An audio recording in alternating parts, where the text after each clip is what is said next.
This is the School Success Podcast, a podcast for school leaders to learn from other school leaders what's working and what's not, and to get inspiration and encouragement, as well as strategies to grow school enrollment, connect with families, retain teachers, recruit teachers, and everything in between. You guys are heroes, and I cannot thank you enough for pouring into this next generation that's coming behind us. My goal is you will take at least one thing away from every episode that you can take back to your school to make it better than it is right now. Please enjoy the School Success Podcast. This podcast is brought to you by the Herzog Foundation. Time for school. Hey, school success makers. Welcome to another edition of the School Success Podcast. I'm your host, Mitchell Slater. I'm joined by a friend right across the state of Florida in Largo, Florida, Dr. Chris Hobbs, who is the head of school of Indian Rocks Christian School. And him and I would like to say we go way back, but it's really only a couple years because I got connected with him when he was working at Second Baptist in Texas. And so we got connected, and I've been on Twitter and X following him and his encouragement that he always puts out there, and then on LinkedIn as well. And so when he finally got this job a year ago, I was like, oh man, well, we definitely got to have him on the podcast and get him to share what they're doing over there. So this one's going to be a fun episode. He's you've even just being around Chris, you're going to be encouraged. So even on the podcast, you're going to be encouraged. But if you meet him in person, you're going to be like, oh man, let's go. Let's rock and roll. So he's a good man and a good leader. And so we're going to have a lot of fun on today's episode. But before I take away any thunder from him, I'm going to have him introduce himself. So Dr. Chris Hobbs, welcome to the podcast. Mitchell, thank you for having me. Always grateful when people want to talk shop on leadership and particularly my passion for Christian schools. So honored to be here. It's going to be a fun one, man. So I always start with the same question for everyone. And I know you're new to that area in Florida that you're in over there in the Largo, Clearwater area. But if I was to visit over there, what would you say, Mitchell, you need to eat this and do this? And I know that's hard because you're coming from Texas where you got some good stuff over in Texas. But what do we got to eat and do to experience the Largo area that you're in? Well, for those that are unfamiliar, we're located in Pinellas County. Pinellas County, kind of related to the name, is a peninsula county just across the bay from Tampa Bay. So you can't go any further west in Florida than we are at, and it's a sliver of a county. So at any point in my county, you're never further than 7 miles from the beach. And so it really is a massive beach county. We love it. It's beautiful. So I would say you need to try, if you're in Pinellas County, you need to have a grouper sandwich. The grouper sandwich, groupers of fish, the grouper sandwich, you can get it breaded, you can get it grilled, blackened, beer battered, tremendous sandwich. You really need to try that sandwich. Multiple places here offer it. Seafood's great here. And then if you are in the county, I'm a South Jersey native, which means that I'm a huge Philadelphia fan because I was born in the shadows of Philadelphia. And so I'm an ecstatic Eagles fan right now. And I'm just 20 minutes from Clearwater, which is the home of the Phillies spring training facility. So if you're here this time of year, you need to go see the Phillies in spring training and you need to have yourself a grouper sandwich. All right. That sounds pretty good. Now, I will say, I've known you now for a while, and you just now mentioned the whole Philadelphia thing. So I'm thinking you're a bandwagon guy is what I kind of thought of immediately, Chris, because just because they won the Super Bowl, you're going to mention Philadelphia. But no, congrats on the Super Bowl, man. That was I'm glad they beat the Chiefs. I'm the guy that's like, yes, thank you for beating the Chiefs. So that's good. So for all those that are listening, they maybe heard of Indian Rocks or they've heard of you, but let's give like just quick background story on yourself, how you got to specifically Indian Rocks and obviously your work over in Texas before you came over there. And then we'll dive into some of the discussion questions we got today. Yep. So I'm a product of Christian education. Went K to bachelor's degree in Christian education universities. My father just retired in August after 48 years leading in Christian schools. My mother worked in Christian schools for about 30 of those 48 years. And so this is all I know is Christian education. And then after accumulating a couple other degrees, I'm in my 25th year working in Christian education. I started as a phys ed teacher and a coach and loved those years. And then that kind of turned into athletic administrative leadership, running athletic departments with a couple detours as a youth pastor and then as a dean of students and as a middle school principal. But through those first 17, 18 years of my career, it always kind of landed back in athletic administration. And so spent time at Timothy Christian School in New Jersey, which is celebrating its 75th anniversary this year. spent time right outside the Washington, D.C. area, spent time at the King's Academy, West Palm Beach, Florida, and then did 3 wonderful years outside of athletic administration, part of the executive team at Second Baptist School in Houston, Texas. And then as of April 2nd, just about a year ago, I was invited to become the head of school here at Indian Rocks Christian School. And so my wife is a partner with me, not only in life, but also in Christian education. She has multiple degrees and has held multiple positions inside a Christian school. She also currently works at Indian Rocks. And then in just a few weeks, I will graduate my 3rd and final child. And all 3 of my kiddos are products of Christian education. And so that's the really fast story of really my life. Christian education is my life. It's all I know. It's something that I'm really passionate about. And I feel like 2025 Christian education was made for these moments. And so really, really an enthusiastic leader in this movement. That is so cool. I love that you are like it's the second generation of this. Your father and your mom were in all that, and I think you thank your dad for almost 50 years of Christian education. That's amazing. So I have to ask this though. So if you're doing 25 years, is any of your 3 kids, are they potentially getting into Christian education as well? That's a great question. We'll see. My oldest also graduated from a Christian university. She's currently in the corporate world. She married another Christian school alum from another school. And so they're doing wonderful, really proud of them. And then I've got a son that's at Dallas Baptist University as a student athlete. And he really, really loves the running world. And so we'll see what that looks like after college. And then my youngest will play volleyball on the collegiate level. And she also is very, very passionate about it. So I wouldn't be surprised if the youngest 2 spend some time in the coaching world, which for them, I think would a lot look like what they experienced at Christian schools. And so we'll see. We'll let them decide between them and the Lord what they do after college. Amen. That's good. That's exciting, man. Well, congrats on all that. Congrats on a couple months later, or a couple months left, and your little girl's going to be done, and you guys have an empty nest. I mean, my goodness, like you look too young to have an empty nest there, Chris. So I don't know. We got started fast, and there's some really hard years, when you're a young adult with young children.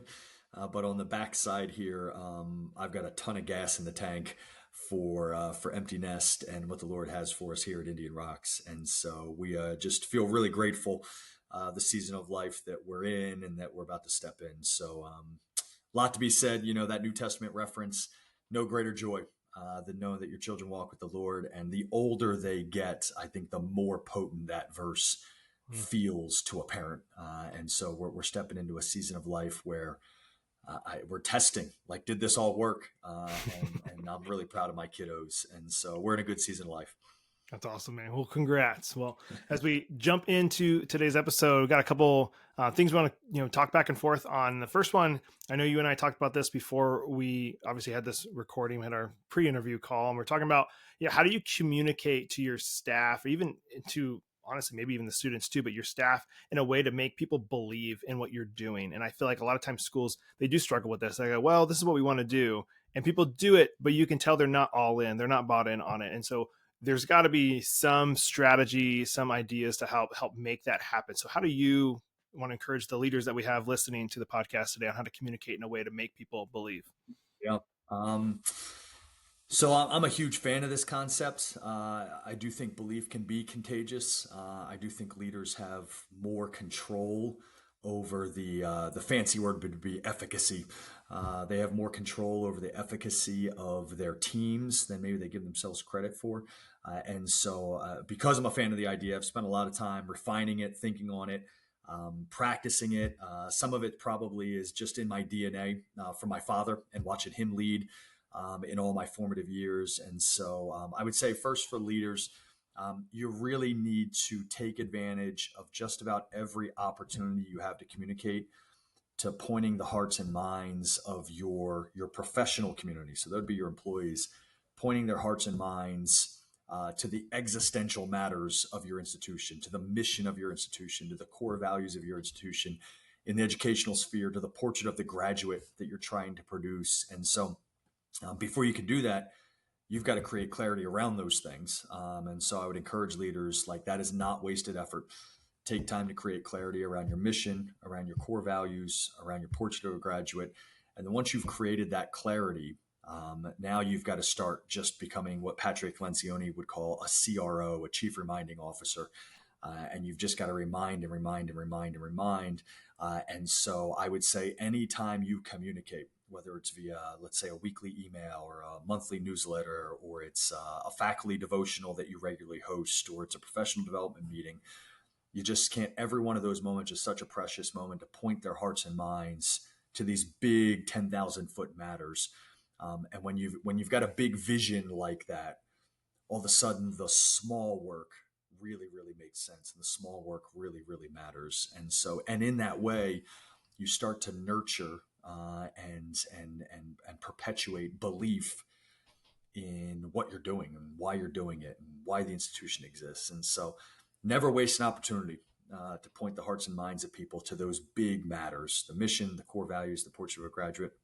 And then I would say, when you find them doing that granular, boots on the ground, frontline work that really is the mission, when you find them doing that, you've got to find ways to communicate that you believe in what they're doing. And I would even say it's as simple as saying, I believe in you, right? I really believe in the work that you're doing. I would really find ways to catch people doing the missional work, and then thank them, congratulate them, and tell them that this is why you believe in the institution so much, because the institution really is just the people. And if the people are doing the work of the mission, then there's a lot of reasons that you should believe in your mission. So that's one thing I would think about. So never waste an opportunity to communicate the mission and point their hearts and minds to it. Number two, catch people doing missional work and telling them this is why I believe in the institution, because I'm seeing what you're doing. I believe in what you're doing. And then another thing that really communicates strongly to mission and belief in what you're doing is you really do have to show up in a good mood every day. You just can't show up to campus in a bad mood. The teacher in the classroom is not the thermometer. They are the thermostat. And so if the teacher's having a bad day, the kids are going to have a bad day. And so the principal can't show up in a bad mood. The principal is the thermostat of that building, of that office suite, of those hallways. And so if the principal has a bad day and has a bad mood, the teachers will as well. And I would even say you can't even show up neutral, right? You can't even just show up just kind of a little bit reserved. I know it's really hard to believe and it's a high standard, but, leading just comes with quite a burden to it. And so as the head of school, the people that directly report to me, the teams I'm responsible for, ultimately the temperature of the entire institution, I just can't show up in a bad mood. I am the weather. And that's not about me. That's not an ego thing. That's just the realities of the role that any leader carries in relation to their people. And so I would take it very, very seriously. Sometimes the absolute bravest face you have is your fake smile.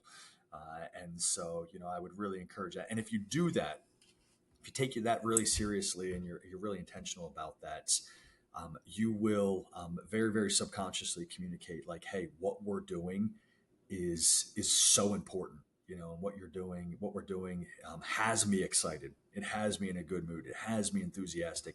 The mission is bigger because people understand you're human, right? Like, people don't think you have a good day every single day, but when they see you maintaining such a positive posture on things, they think, man, the mission must really matter, that it keeps our leader in that posture. My father, I'm sure it's not true, but when I was growing up in his home, I feel like he bounced out the door to work every day. He does love Christian education. I'm sure there were days when he drug himself out the front door. But it just seemed like I don't remember those days. I just remember him like bouncing out the door.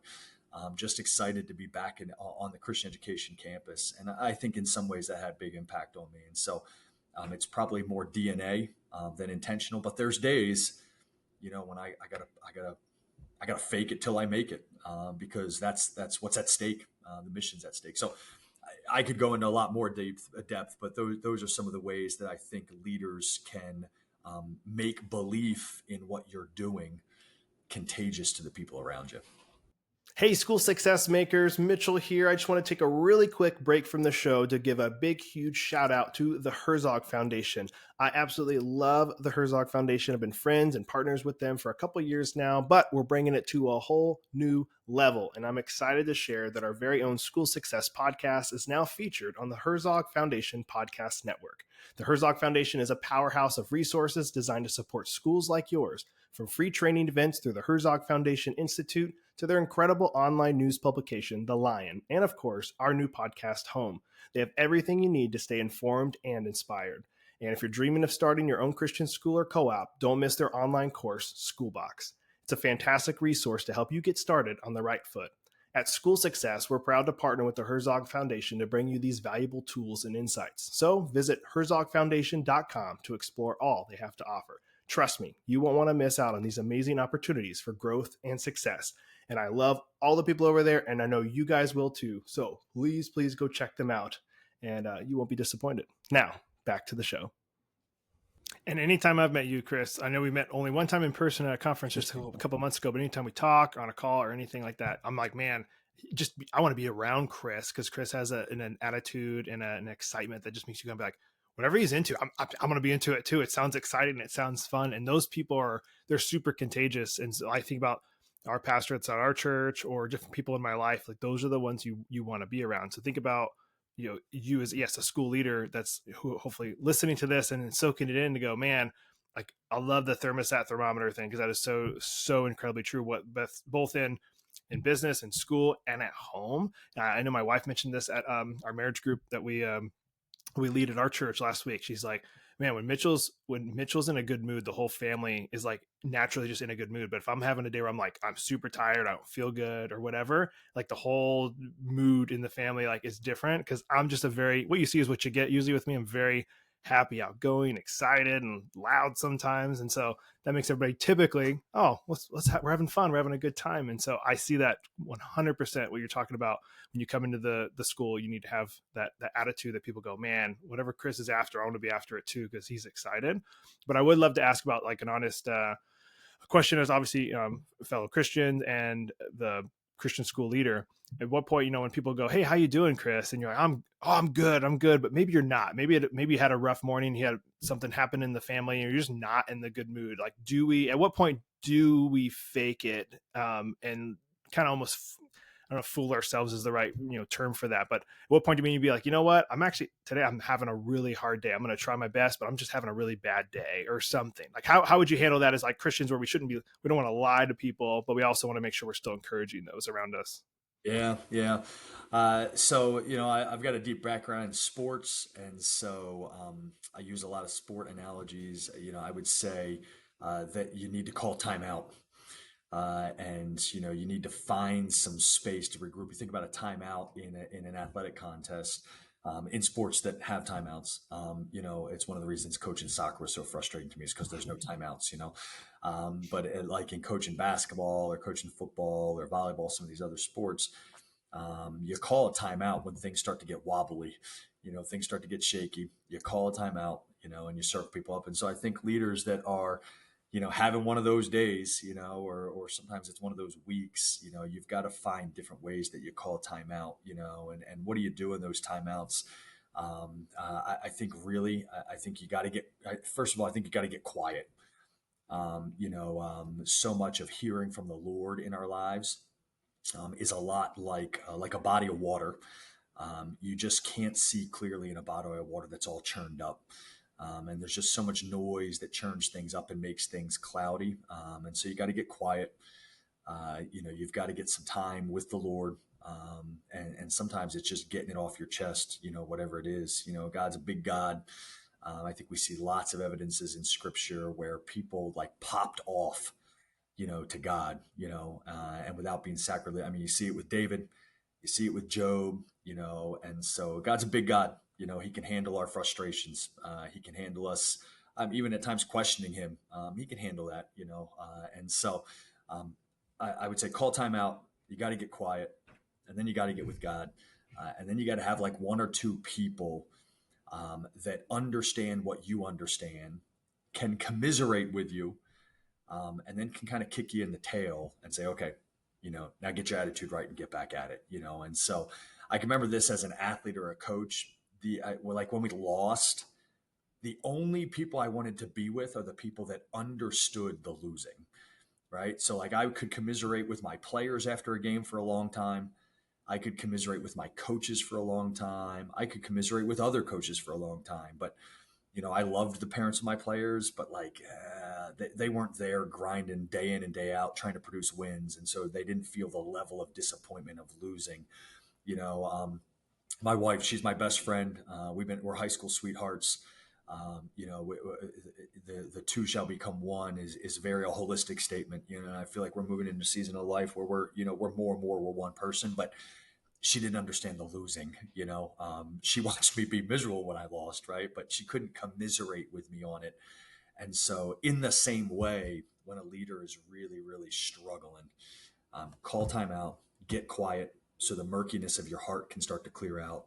Spend time with the Lord, and then you got to have someone you can commiserate with that really does understand. And so, in the role I currently hold, it's really going to be other heads of school that I can talk to that really understand the complexity of the job. And every job has its complexities. Heads of school understand other heads of school complexity. And so I would say those things, you've got to find some space for those things. Because if you don't, your effectiveness is just going to be, you're going to be very ineffective, And so, being able to find time and just say, listen, an hour for me to get this all cleaned up, get my head and my heart right with the Lord, get my head and the heart right with someone that I can commiserate with, someone that will challenge me to get back on the horse. That hour is going to make whatever hours you have left on campus or left that week far more effective.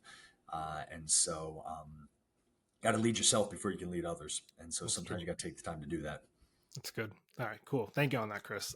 Real quick on the one more thing before we jump on to the next question I have for you. When you're talking about leading the team and them seeing you, and obviously you mentioned sending them emails, maybe do it in the group setting when you have like the weekly team meetings. Should each leader make it a point though to do one-on-ones on a regular basis with their leaders so they can get to know them and then kind of cast the vision one-on-one, or is that also not practical depending on how big the staff is to be able to do regular cadences of one-on-ones? Yeah, I think one-on-ones are a really, really effective strategy for developing healthy culture and helping leaders be aligned. I would say that every leader needs to decide who on their team like really most needs a one-on-one, and it really depends on like your meeting rhythms and all. So like for me, I'm with my I've got two lead principals, an upper school lead principal, 6 to 12, and a lower school lead principal, which is fifth down to preschool.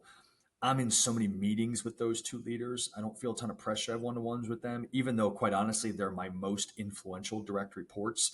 I'm just with them a lot. And so I don't feel pressure to one-on-one.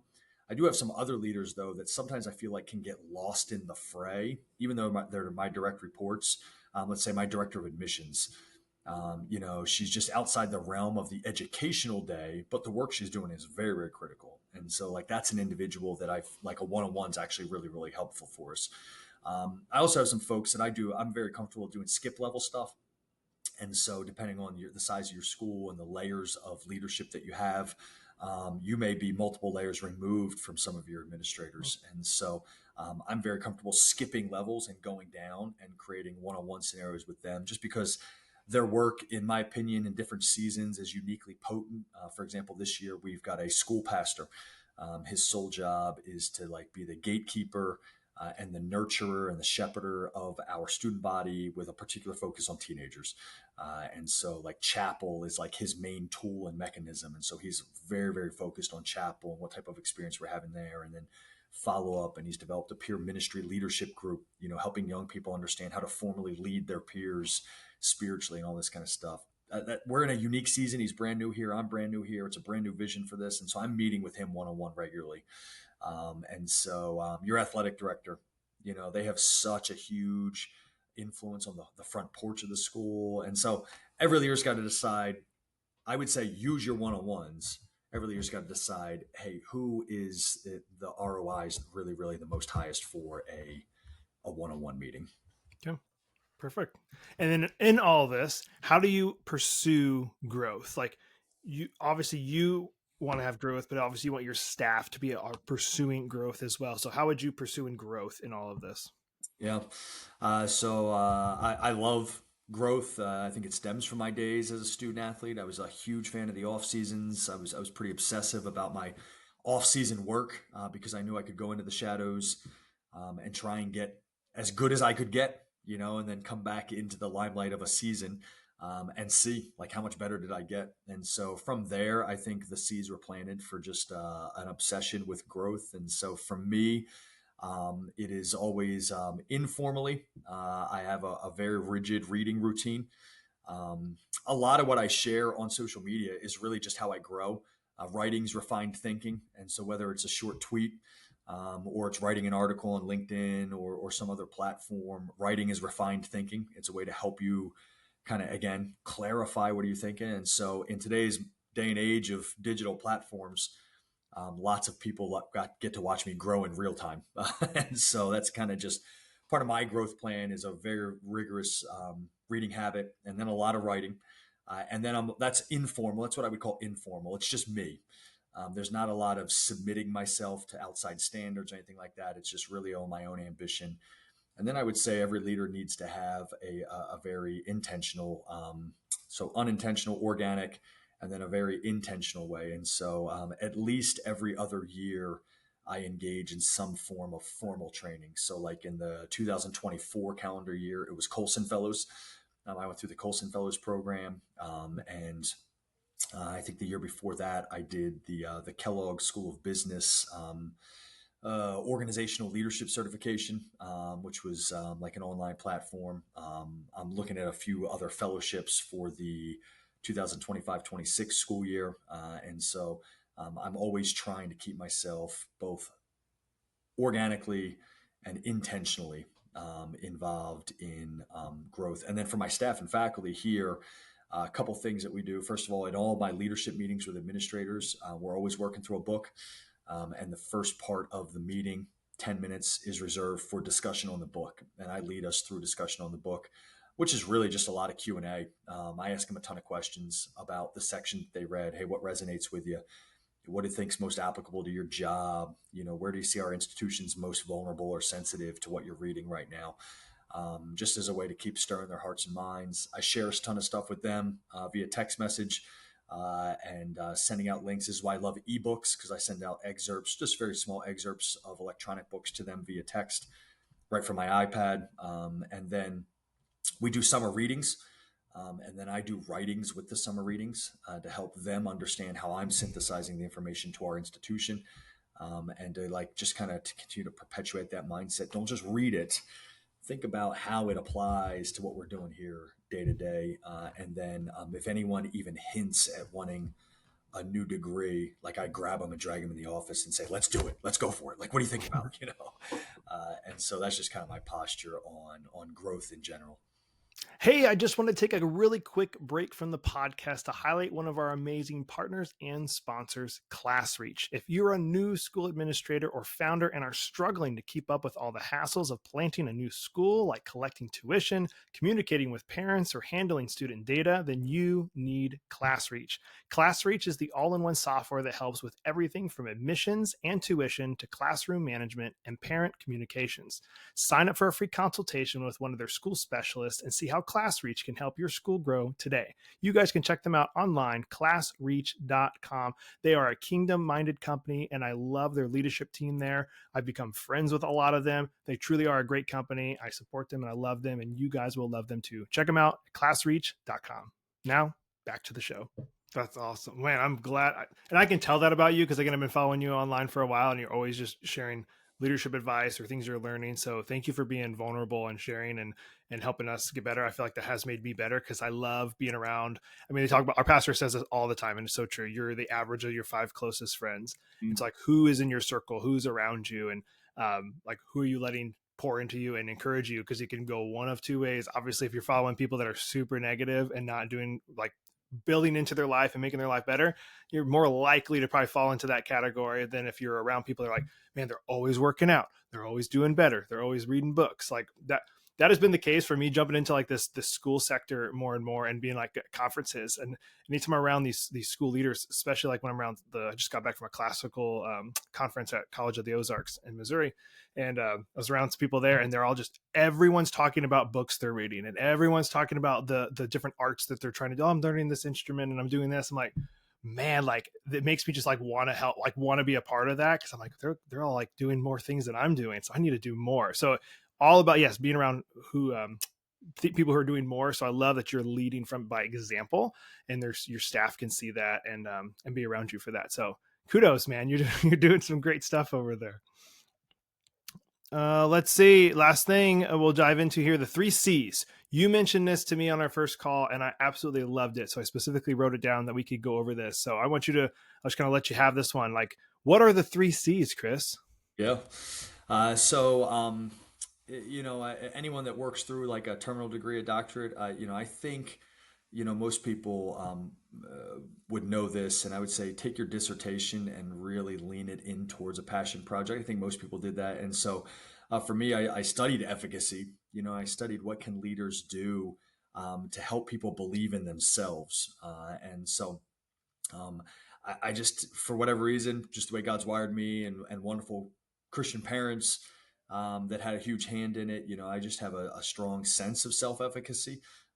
And for those that don't, I almost want to like hug them and say, why? Why wouldn't you believe in yourself? And so I wanted to study, like, how can I make what I believe so strongly about me? How can I make that contagious for others? And so, we touched on some of that early, but in my research, the actual research I did, there's 3 C's to helping people believe in themselves and the work that they're doing. And that first C is just clear expectations.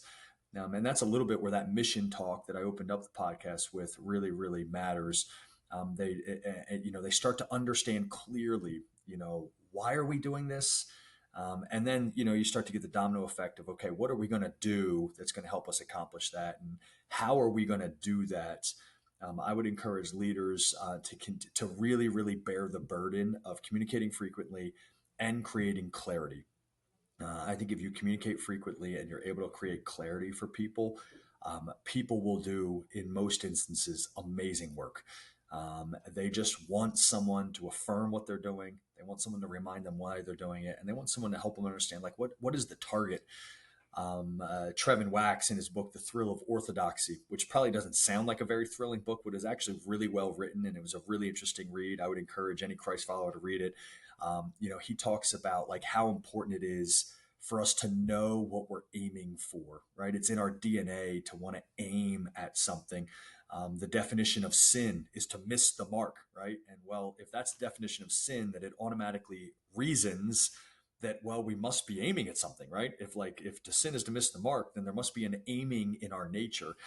And so people want to know what they're aiming for. And that's where I think leaders creating clarity, clear expectations really, really does motivate people, because they want to aim for something. They want to know how to get their work to matter. And a lot of that is just setting the expectations appropriately. So create clarity and clear expectations. The next one is to console quietly. I do believe people want to be held accountable because it affirms the clear expectations. And when we hear the word holding people accountable, we heard that statement, I think we go to like a slightly negative connotation and uncomfortable conversations and, employment matters, all those kinds of things. And I think that's usually 1% of consoling quietly. I think the other 99% is regular, frequent, low level, minor detail type feedback that helps people understand where they're at and where they need to make adjustments. Sometimes it does involve a sit down meeting. Sometimes just an arm around a shoulder, and say, hey, I noticed this. Would you mind if or would you be willing to, those types of consoling people quietly and holding them just very, very graciously accountable in small matters. It reminds them that not only what they're doing matters, but the quality of what they're doing matters. And I have found 99% of people really appreciate the feedback. They really do. But you've got to keep it low maintenance. That's why, like, console quietly, right? Like it's got to be really low level stuff. deal with the low level stuff, and there'll be very little big level stuff you have to deal with.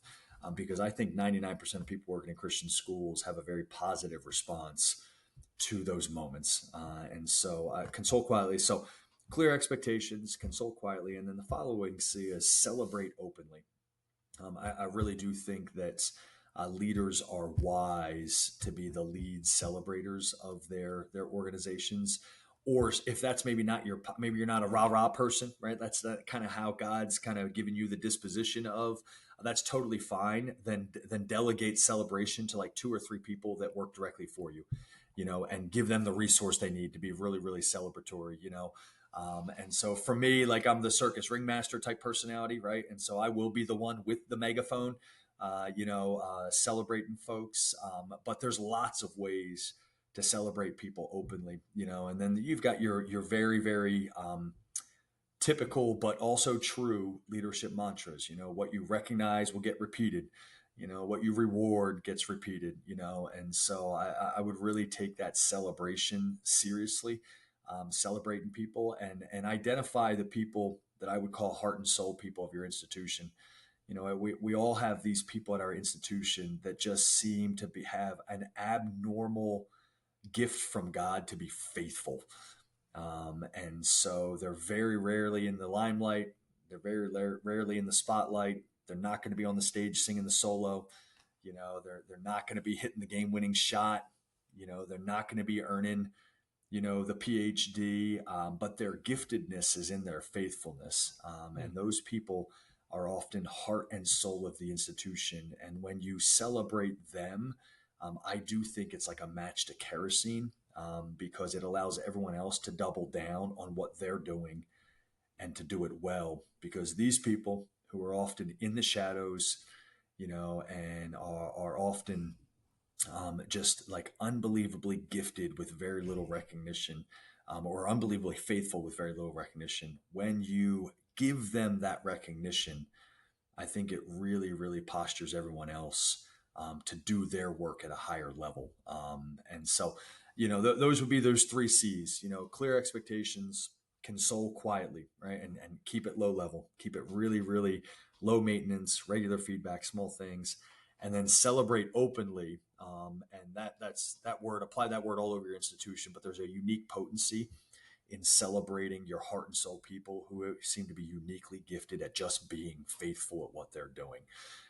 And so many Christian education institutions are at a place where patriarchs and matriarchs, are beginning to step into retirement, they're beginning to step into the twilights of their career, and those are people that have been incredibly faithful. I've been at 5 institutions in 25 years.